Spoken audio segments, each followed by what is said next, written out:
Why does saving your own life feel exactly like committing a murder? You are standing in the center of the room.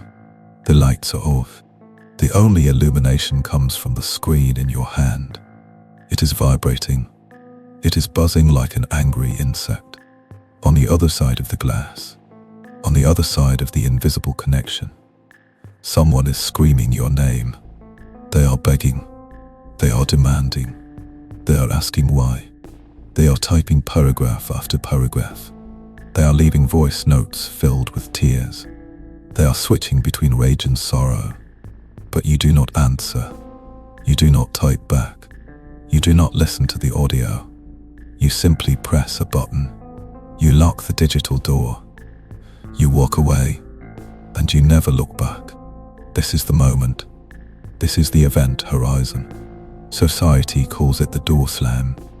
Pop psychology calls it emotional cutoff, or ghosting, or the silent treatment. But here in the Watchtower, we call it the System Purge. You have likely been told that you are cold, that you are heartless, that you are cruel for leaving without an explanation. You have been told that you owe them closure. You have been told that communication is the key to everything, that if you just explained yourself one more time, if you just used the right words, the conflict would end. They are wrong. You are not cold. You are exhausted. You are not heartless. You are out of bandwidth. And you do not owe an explanation to the cancer that is eating your bone marrow. Why does a person with high empathy, with a capacity for deep love, suddenly turn into a wall of ice? Why do you endure months or years of abuse, only to end it in a single second? This is not a tantrum. This is not a mood swing. This is not an act of malice. This is a biological calculation. You are here because you have slammed the door, or because you are about to. And the guilt is gnawing at your stomach lining. The guilt is whispering that you are the villain. Welcome to the Watchtower. We are going to dissect the anatomy of the end. Let us look at the hardware. Let us open the skull and look at the wet wiring of your brain. To understand the cutoff, we must understand the connection. You possess a specific neural architecture. You are likely hyper-empathic. This is not a magical power. This is a biological setting. Your mirror neurons are firing at a rate that burns out the motherboard. When someone else feels pain, you feel pain, not metaphorically, biologically. Your anterior cingulate cortex lights up. It registers their distress as your physical injury. When they are anxious, your cortisol levels spike. When they are sad, your serotonin drops. For years, you have absorbed their chaos. You have acted as a biological sponge. You filtered their toxicity through your own nervous system. You processed their trauma so they did not have to. You were the external hard drive for their emotional baggage. You regulated their temperature while you froze. This is a high-cost operation. Your brain consumes 20% of your metabolic energy. But when you are coupled with a chaotic agent, that consumption doubles. You are running a high-performance simulation of their mind inside your own. You are constantly predicting their moods. You are walking on eggshells, which is just a poetic way of saying you are in a state of chronic hypervigilance. But every system has a limit. Every machine has a thermal threshold. This is where the neuroscience of the door slam activates. It is a protection mechanism. It is a circuit breaker. Think of your empathy as a power grid. The person you cut off was drawing too much voltage. They were surging the line, again and again. Your brain sensed a catastrophic failure impending. If you stayed connected, the transformer would blow. You would suffer a total psychological collapse. So the brain intervened. The deep limbic system took over. The amygdala sent a distress signal to the prefrontal cortex. It said, the threat is inside the perimeter. The cost of maintenance exceeds the value of the asset. Initiate emergency severance protocols. This is why you feel numb.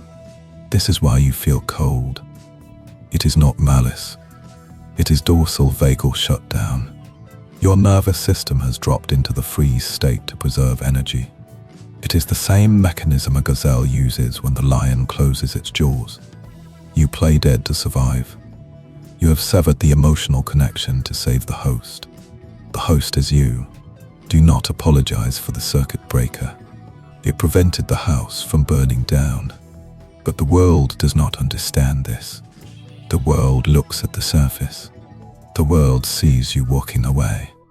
The world sees the other person crying. And the world judges the one who leaves. The world tells you to talk it out. The world tells you to give second chances. The world operates on the fallacy of infinite mercy. The world does not understand the nature of the predator. You are dealing with an entity we call the Resource Extractor. This is the antagonist of your story. The Resource Extractor does not want a relationship. They want a supply. They want your attention, your validation, your emotional labor. They feed on the chemical reactions you produce. Your dopamine when you are happy to see them. Your cortisol when you are stressed by them. It does not matter to the parasite. As long as you are reacting, you are feeding them. For a long time, you allowed this. You operated on a faulty algorithm. You believed that if you loved them enough, they would change. You believed that if you explained yourself one more time, they would understand. This is the sunk cost fallacy. This is a cognitive glitch. You invested so much time, so much energy, that walking away felt like admitting defeat. So you doubled down.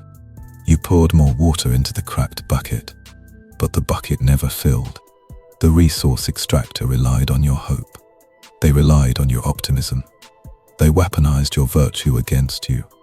They knew you were a fixer. They knew you could not leave a puzzle unsolved. So they made themselves the puzzle. A puzzle with missing pieces. A puzzle that could never be solved, because the pieces weren't ever there to begin with. Seneca, the great Stoic philosopher, warned us about this. He said, "It is not that we have a short time to live, but that we waste a lot of it." You have wasted years acting as a rehabilitation center for someone who did not want to be cured. You have been the caretaker of a graveyard, watering dead flowers, hoping they would bloom. The door slam is the moment you realize the flowers are plastic. It is the moment the illusion shatters. You see the predator without the mask.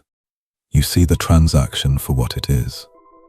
It is a robbery, and you have been the willing victim. The numbness you feel is the death of hope, and the death of hope is the beginning of freedom. Hope is a dangerous thing in a prison. Hope keeps you in the cell. Acceptance is the key. Acceptance that they will never change. Acceptance that you cannot save them. The pivot point is harsh. You must swallow a bitter pill. You cut them off without explanation, because you have already explained it 1,000 times. You explained it in the arguments. You explained it in the tears. You explained it in the long text messages. You explained it in the letters you wrote and never sent. You explained it in the silence between your words. They heard you. They understood you. They simply did not care. To explain again is an act of insanity. To explain again is to hand them ammunition. When you offer an explanation, you are opening a negotiation. You are saying, "Here are my reasons. Please validate them. Please tell me I am allowed to leave." But you do not need permission to leave a burning building. You do not need a permit to escape a cage. The Resource Extractor wants the explanation. They crave the final confrontation. They want the drama. They want the screaming match, because that allows them to play the victim.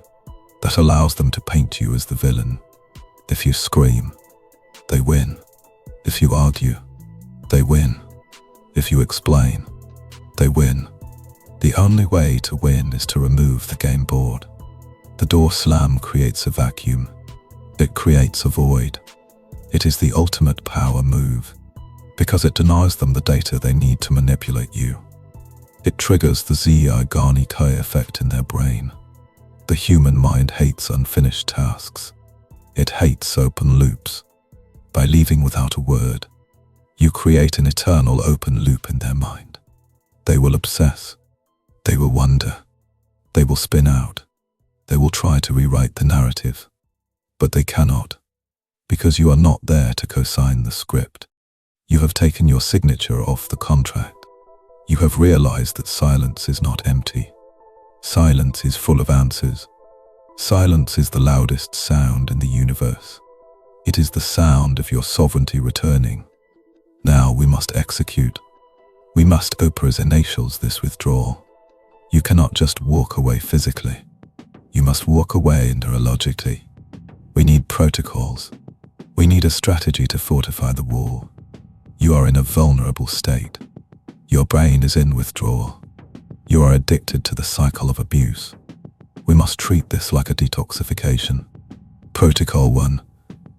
The phantom signal. This is absolute radio silence. It is not the silent treatment. The silent treatment is a manipulation tactic used to punish. The phantom signal is a protective measure used to survive. You do not block them to teach them a lesson.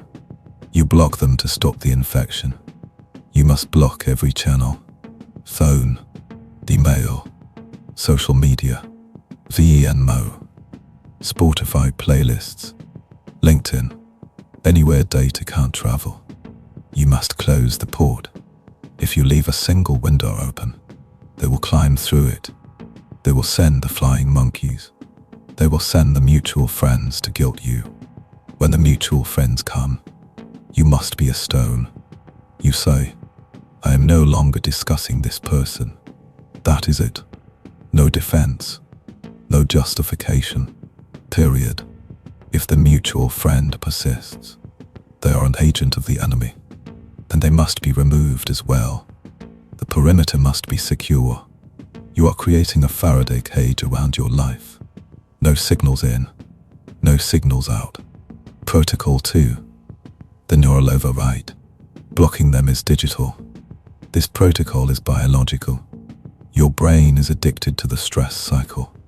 You are addicted to the cortisol spikes they provided. When you cut them off, you will go into withdrawal. You will feel an urge to check on them, to peek at their profile using a burner account, to ask about them. This is the dopamine prediction era. Your brain is scanning for the threat. It feels unsafe because you cannot see the monster.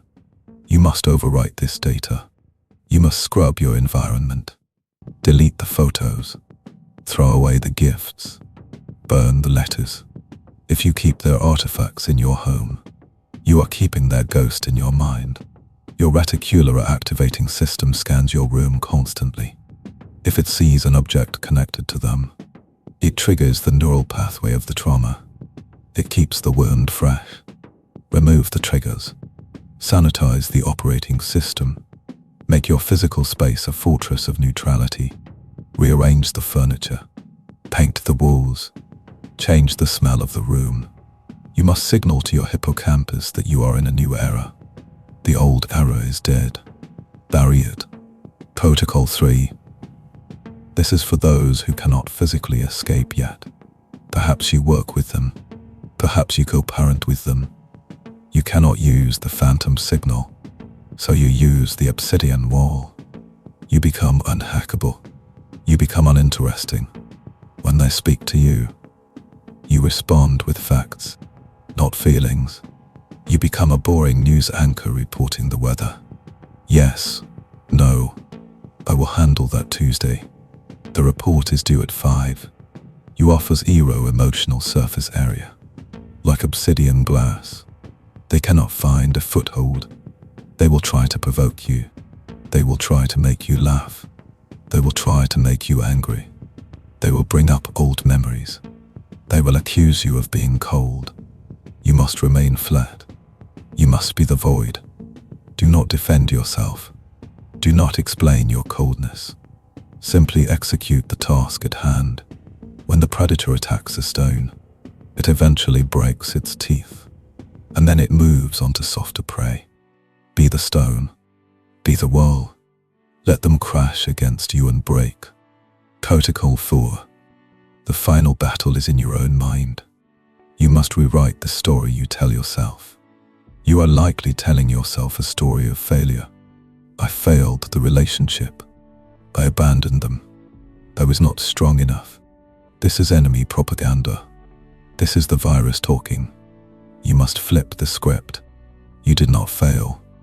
You graduated. You learned the lesson. You identified the threat. And you neutralized it. That is a success. You did not abandon them. You survived them. There is a massive difference. The ship was sinking. You swam to the lifeboat. You reached out your hand. You tried to pull them in, but they had drilled holes in the hull, and they were trying to drag you down with them. Cutting the rope was the only logical choice. It was the only moral choice. Self-preservation is the first law of nature. If you drown, you cannot help anyone. You must refrain your empathy. Empathy without boundaries is self-destruction.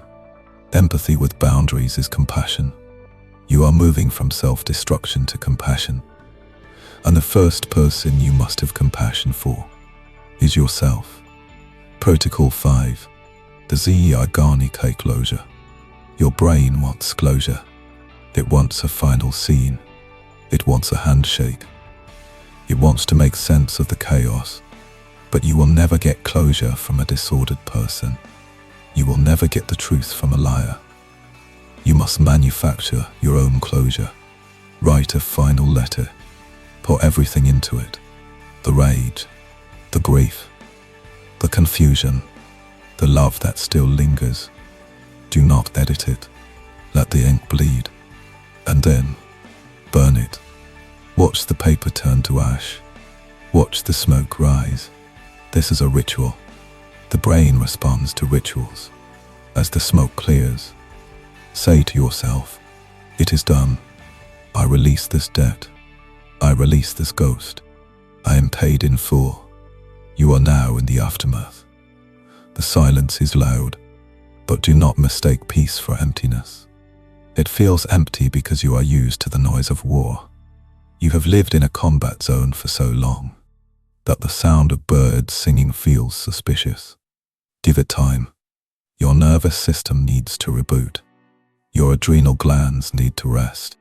You are entering a period of reconstruction.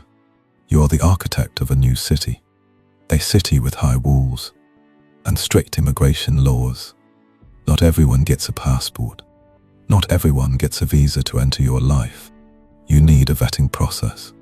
You need border control. You are the king. You are the queen. You sit on the throne of your own consciousness. And the king does not apologize for protecting the kingdom. The king does not explain his decrees to the invaders. The king simply closes the gate. The guilt will try to return. It will sneak in during the quiet moments. It will show you a highlight reel of the good times, the laughter, the promises. It will conveniently edit out the screaming, the lying, the gaslighting. When this happens, you must be vigilant. Do not watch the highlight reel. Look at the data. Look at the evidence. Trust the version of you that slammed the door. That version of you was smarter than you are now. That version of you saw the truth clearly. Honor their decision. Stand tall in your silence. Let the door remain slammed. Let the lock rust shut. Let the vines grow over the entrance. Let the moss cover the handle. What is on the other side of that door is the past. It is dead. It is dust. It is a museum of pain. You do not live in a museum. You are the living. You are the future. You are the sovereign. There is a vast world waiting for you outside the combat zone. A world where people say what they mean. A world where love is not a transaction. A world where you do not have to set yourself on fire to keep someone else warm. Walk forward into that quiet. Enjoy the oxygen. Breathe. Fill your lungs with the air of freedom. It might taste cold at first, but it is clean. You are free. We are Mind Ministry. then we are watching.